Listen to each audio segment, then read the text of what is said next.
திராவிட முன்னேற்றக் கழகத்தினுடைய நாடாளுமன்ற குழு தலைவராக திருமிகு கனிமொழி நியமனம் செய்யப்பட்டிருக்கிற செய்தியை நம்ம பார்க்கிறோம்.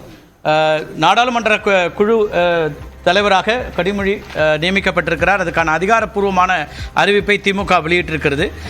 கடந்த நாடாளுமன்றத்திற்கான தலைவராக இதுவரை டிஆர் பாலு அவர்கள் இருந்த இடத்திலிருந்து இந்த முறை திருமிகு கனிமொழி நாடாளுமன்றத்தினுடைய குழு தலைவராக பொறுப்பு வைப்பார் அப்படிங்கிற அறிவிப்பை திமுக தலைவரும் முதலமைச்சருமான திரு மு.க. ஸ்டாலின் வெளியிட்டிருக்கிறார்.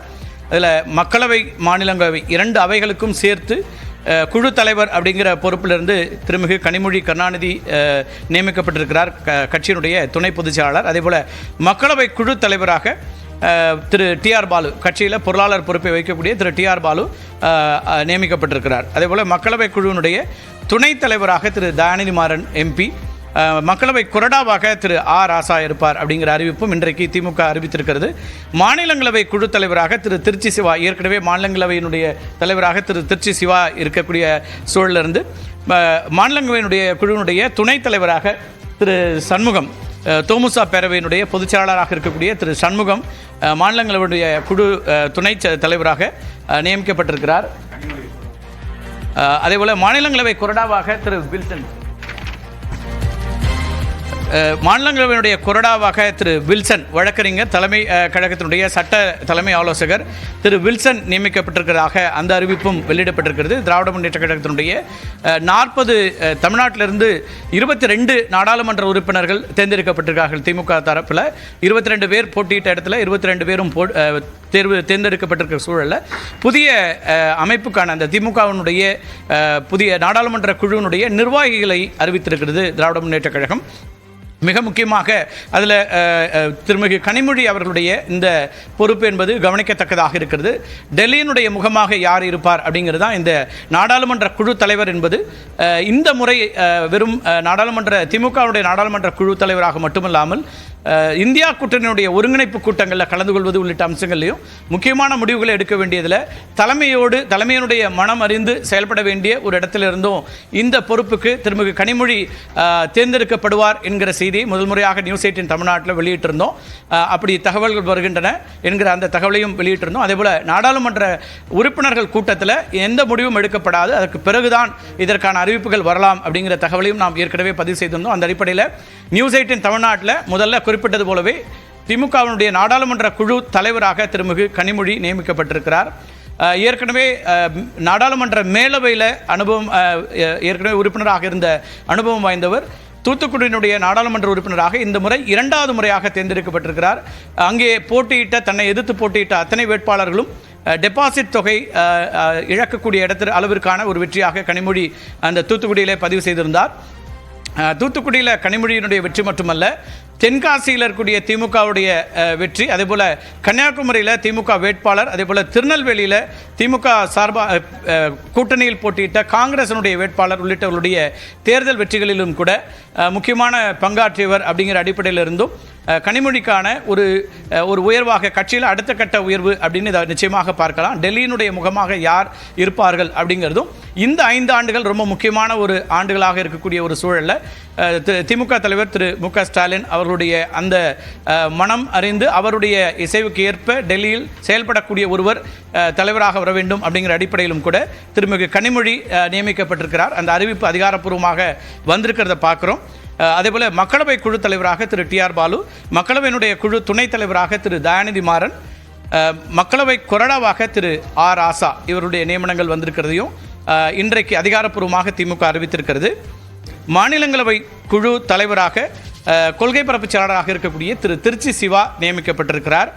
அதேபோல் மாநிலங்களவை குழுவினுடைய துணைத் தலைவராக திரு சண்முகம், தோமுசால பொதுச் செயலாளர், பேரவையினுடைய பொதுச் செயலாளர், நாடாளுமன்ற மேலவை உறுப்பினர், அவர் மாநிலங்களவை குழுவினுடைய துணைத் தலைவராக நியமிக்கப்பட்டிருக்கிறார். மாநிலங்களவை கொறடாவாக திரு வில்சன் நியமிக்கப்பட்டிருக்கிறார். திமுகவுடைய முக்கியமான சட்ட முகமாக இருக்கக்கூடியவர். அவர் மாநிலங்களவை கொறடா என்று அறிவிக்கப்பட்டிருக்கிறார். அதேபோல் 2 அவைகளுடைய பொருளாளராக கொள்கை பரப்பு செயலாளராக இருக்கக்கூடிய திரு ஜெகத் ரட்சகன் எம்பி இருப்பார் அப்படிங்கிற அறிவிப்பும் வந்திருக்கிறது.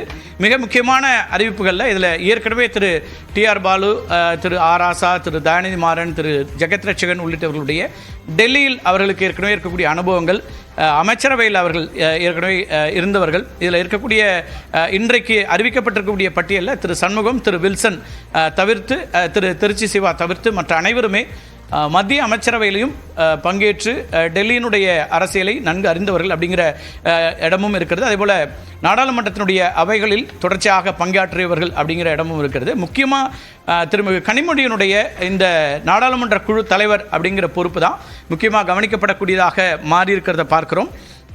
திமுகவினுடைய அமைப்புகளில் ஏற்கனவே அவர் துணை பொதுச் செயலாளராக இருக்கிறார். மகளிருடைய தலைவராக இருந்தவர் பிறகு துணை பொதுச் செயலாளர் என்கிற இடத்திற்கு உயர்த்தப்பட்டார். இப்போது திமுகவுடைய டெல்லி முகம் என்கிற அளவிற்கான முக்கியமான ஒரு பொறுப்பாக இருக்கக்கூடிய மக்களவை குழு தலைவர் அப்படிங்கிற, அதாவது திமுகவினுடைய நாடாளுமன்ற குழு தலைவர் என்கிற பொறுப்புக்கு அறிவிக்கப்பட்டிருக்கிறார். மக்களவை மாநிலங்களவை இரண்டுக்கும் சேர்த்து தலைவராக இருக்கக்கூடிய அந்த பொறுப்புக்கு கனிமொழி நியமனம் அப்படிங்கிறது ரொம்ப குறிப்பாக பார்க்கப்பட வேண்டியதாக இருக்கிறது. அதேபோல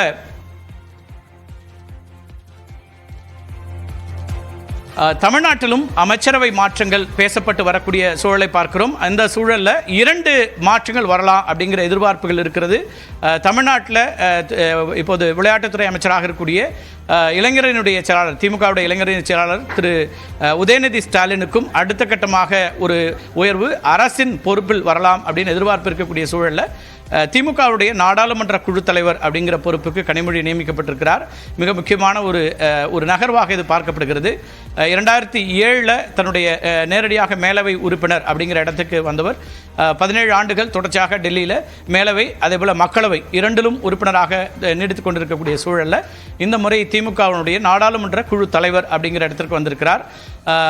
ஏற்கனவே தூத்துக்குடி உள்ளிட்ட தூத்துக்குடி தொகுதியில் 2வது முறை வெற்றி அப்படிங்கிறதும் அவரை கவனப்படுத்தக்கூடியதாக மாறியிருந்தது. தேர்தல் பரப்புரைகள்லையும் மாநிலம் முழுக்க பரப்புரைக்கு சென்று வந்தக்கூடியதை பார்க்குறோம். அதேபோல் கொள்கை சார்ந்த விஷயங்கள்லையும் பெரியார், அண்ணா, கலைஞர், அதேபோல் தற்போதைய முதலமைச்சர் மு க ஸ்டாலின் என்று அவர்களுடைய வழியில் வரக்கூடிய ஒருவர், கொள்கை பிடிப்போடு இருக்கக்கூடிய ஒருவர், அவருக்கான ஒரு முகமாக இருக்க வேண்டும். இந்தியா கூட்டணியுடைய ஒருங்கிணைப்பு பணிகளை குறிப்பாக காங்கிரஸில் இருக்கக்கூடிய திருமிகு சோனியா காந்தி, திரு ராகுல் காந்தி உள்ளிட்டோரோடு நெருக்கமான ஒரு புரிதலோடு செயலாற்றக்கூடிய அரசியல் பணியில் செயலாற்றக்கூடிய ஒருவராக இருக்கிறதுனால அவருக்கான அந்த பணி என்பதும் அறிவிக்கப்பட்டிருக்கிறது. மிக முக்கியமான ஒரு நகர்வாக பார்க்கிறோம். ஒரு சிறிய இடைவேளைக்கு பிறகு மற்ற செய்திகளை தொடர்ந்து பார்க்கலாம்.